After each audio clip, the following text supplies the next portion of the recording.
Hi guys, Chris here with Super Savvy Travelers. Hey, today we are going to test you, and this is the 10 question move to Italy regret test. Meaning, if you pass the test, you're probably going to do okay when you move to Italy. If you don't pass the test, or you're somewhere in the middle, you probably want to look at more preparation or look at whether this is actually going to work for you or not. So what I'm going to do is I'm going to go through the questions with you and maybe some little examples, and then I'm going to give you the grading criteria, and you can go and download the PDF of this test and the grading criteria in the school community. So there's a link down below. It's free. Go sign up in school. We got a lot of giveaways and things happening over there. A lot of behind the scenes content that I think you're going to enjoy. Plus, you can talk to me and Pete and you can ask your questions. Maybe on one of these questions, you have a question that's specific to your situation and we'd be happy to help you out.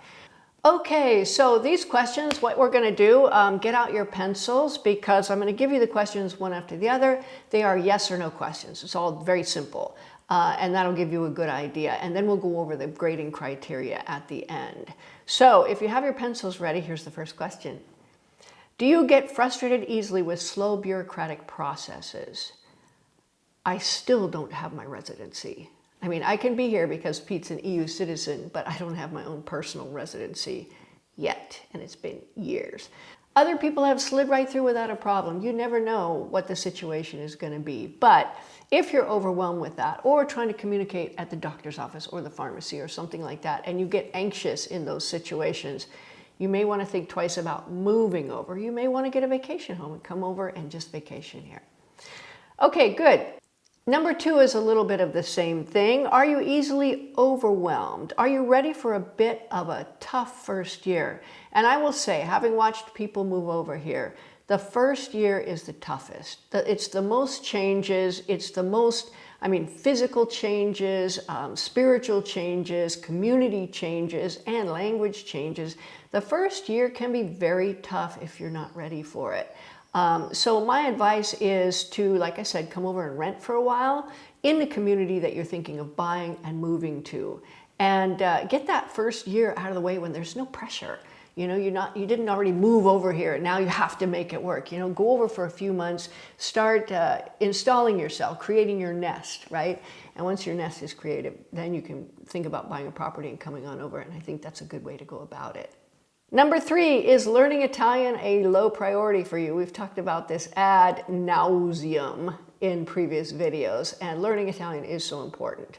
Like I said, you know, communicating at the pharmacy, understanding what things are at the grocery store, understanding when somebody's talking to you, being at the doctor, God forbid, being at the hospital. There's so many reasons that you need to learn Italian.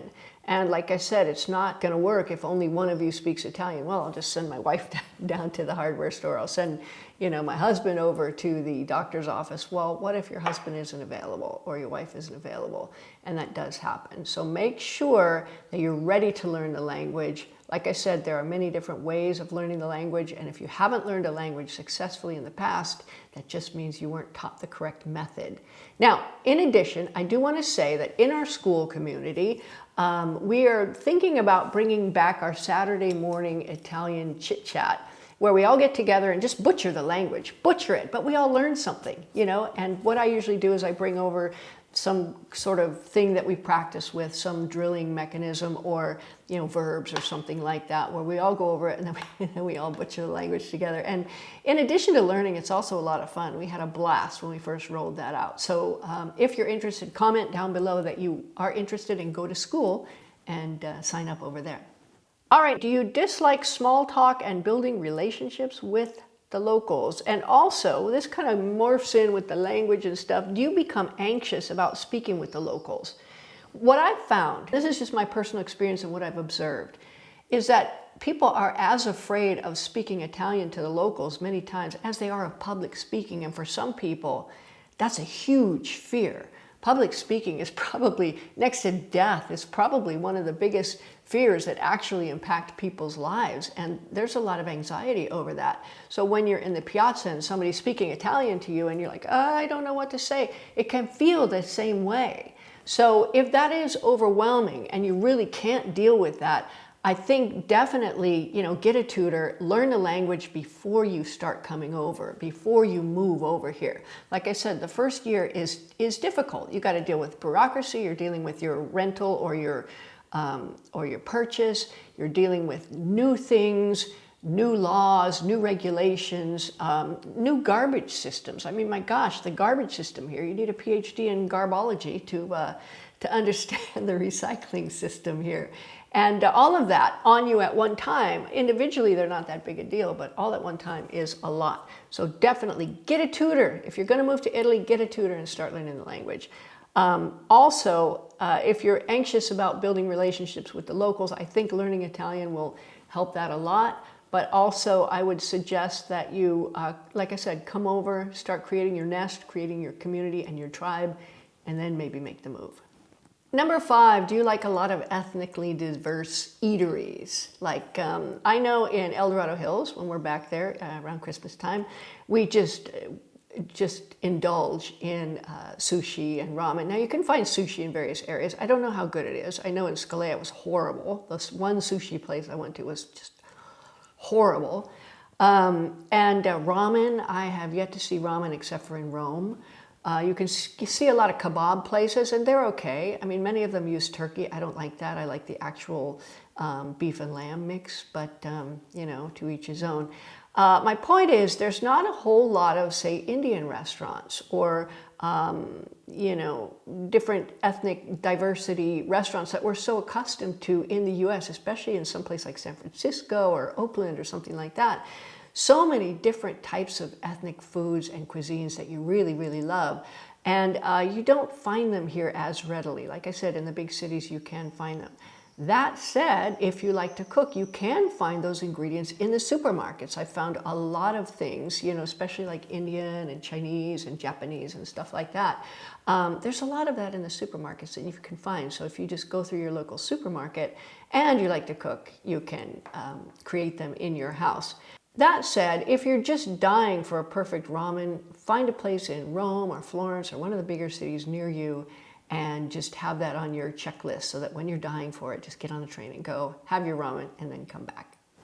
Number 6, are you planning to move without any knowledge of where you're moving to? A lot of people have just picked up and moved and have been there briefly or never been there. And that's a little bit, that's taking a chance. The house is more than just a house. It's more than just a location. It's a community. It's infrastructure. It's, locations and availability of services. There's so much to it. I know I say come over and rent for several weeks before you come over, and that's so important because what if you get here and you don't like it? Sometimes there's a community that's not particularly in harmony with you. And it can be a bit of a shock to come over and realize it's tough to make friends or whatever. So you need to know that before you come. Number 7, is your monthly budget too low? Under $2,500 for a couple, $1,800 for a person. It can get a little bit tight. Now, that said, there are ways of living on a budget. Number 1, I would live in a town that has easy, walkable access to all of the services and to the railway station so that you can just jump on a train if you need to. But there are things like upgrades to your property. So many of these properties that they say, oh, it's in good condition on the listing. Well, good condition to us is not the same as good condition to a real estate agent. Many of them need the electrics completely redone. In fact, we bought a place that said it's in great condition or good condition. Didn't say great. It's in good condition. And the electrician took one look at the box and said, "Oh, Senora, this scares me." And I'm like, "Ooh." I had been using it for 3 months too. That was a little scary. Things like unattached gas lines. There was a gas line in the house that wasn't attached to anything and it wasn't capped off.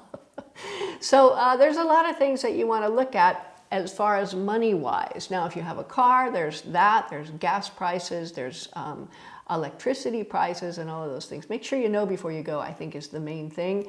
That said, food is so much cheaper here than it is in California. If you're moving from California and you made it on a budget like that, I think you won't have any problem. But definitely look at it. Come over, rent for a while, live, see what it costs, and then make your move.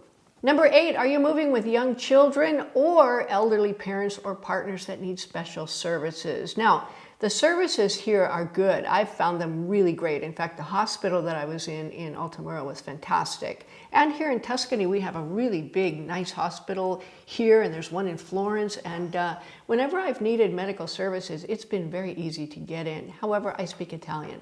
It is different. There's different ways of doing things. Over in Calabria, to make an appointment for testing and stuff, you have to go to the pharmacy.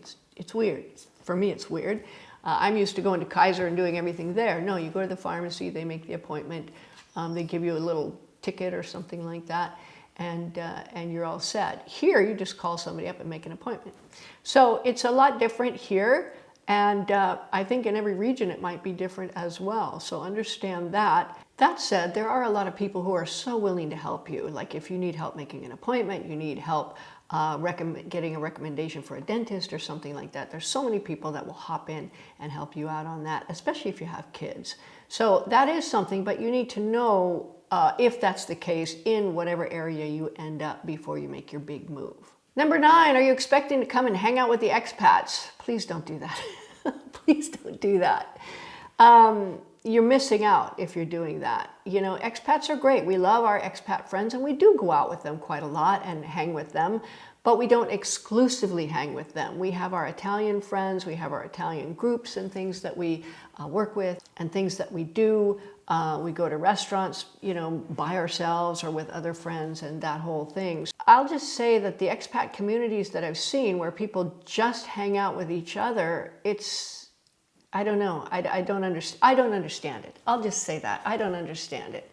If you come over to Italy, you come over to any place, you want to know the culture. You want to know what these people are thinking. How do they live? What's their history? What's their story? The story is so important in everybody's life. And if you're not hanging out with locals and understanding, you know, hey, their families lived here for centuries or whatever, you're missing out on a whole depth of knowledge, cultural understanding, and just really interesting stuff. So I would, you know, don't avoid expat communities, but I would not move over with the idea that that's where you're going to be, hanging with the expats. Number 10, and this is probably the one most of you are going to deal with, do you have really close family members that you're going to miss like mad if you move over? And that's something you really have to think about. I mean, of course, we have Zoom now, which is great. You know, you can stay in touch with people and everything else. But if you have grandkids and you're really close to them and you live close to them and you're used to being in their lives, you may just want to get a vacation home, because I can see, I don't have grandkids yet. I have grandcats and we love them. But when we start having grandkids, it's going to be a pull. It's going to be a big pull. And it's already a pull. We miss our kids a lot, but we see them, you know, when we go back and that sort of thing. But really the unfortunate truth is, when you live in a multi-geographical situation like we have, you're always missing somebody. You're there, you're missing your friends. You're here, you're missing your kids. You know, you're always going to be missing somebody. So if you're ready for that, great. And if it's not a big deal, that's wonderful. Or if you have a workaround. Now that said, all of these things have workarounds. None of these things are make or break, okay? Just understand that you may have a little more work ahead of you. You may have to rethink your plans. You may have to tweak here, tweak there, come over and see how it goes and that sort of thing. Now let's go over the scoring criteria. On your answers, if you have 2 yes answers, you're probably in a strong position to move and ready to go. 3 to 5 yes answers, you're going to face challenges, but you can make it if you prepare properly. 6+ yes answers, you're just not ready to make the move. Sorry. You're probably going to regret it. But that just tells you, okay, now with these questions, here's where I need to work. I need to learn the language. I need to realize that things are like this. I need to go over and live for a while and see how it is. So none of these are make or break. It just means you might need to prepare a little bit more. Now, please like this video, subscribe to our channel, and go to the school community, go to school, because we have a lot going on over there. In fact, we are filming our feature film, Chasing La Bella Vita, here in Torretta di Siena, and we're well into the filming process. It's actually a lot of fun, and we're putting behind the scenes footage and behind the scenes stills and everything up there so you can see what the movie's about. It's going to be a beautiful story.